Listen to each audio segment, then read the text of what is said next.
Next speaker for the day is Architect Vijay. Architect Vijay's course topic is Theory of Architecture 2. It's on page 59 in the syllabus. My presentation follows two others many others who've spoken very similar things. But the topic I'm speaking on is Theory of Architecture 2. It's normally, in fact, I found in the discussion with others, interns in my office, trainees in my office, that many colleges, many universities don't have a Theory of Architecture program, which is part of the curriculum, and it's not really necessary to be spoken separately from history or for the art or for the design studio.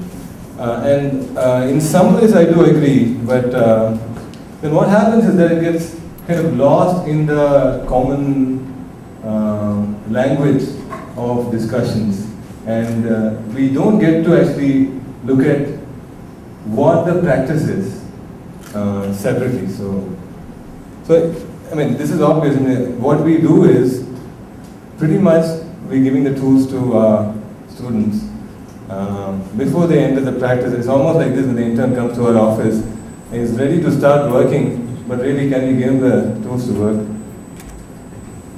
So when you can say that when you speak about theory of architecture, it encompasses a whole load of things that we already talk about in our regular studio.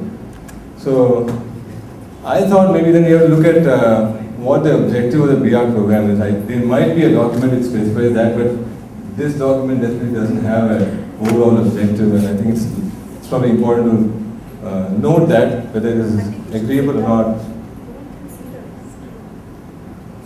Whether this is agreeable or not is up to you to decide. But I think the objective is to provide students with the tools, abilities, and resources in education so that they can become architects who are sensitive, sensible, and skilled in the making architecture work.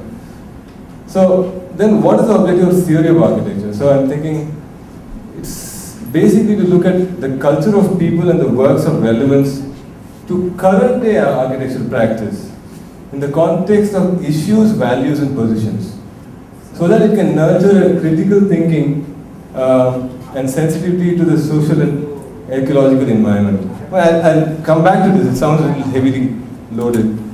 So when you look at the existing syllabus, it's I can't speak about theory of architecture 2 without going to theory of architecture 1, and Dr. Anand shall be speaking about it after this, I think.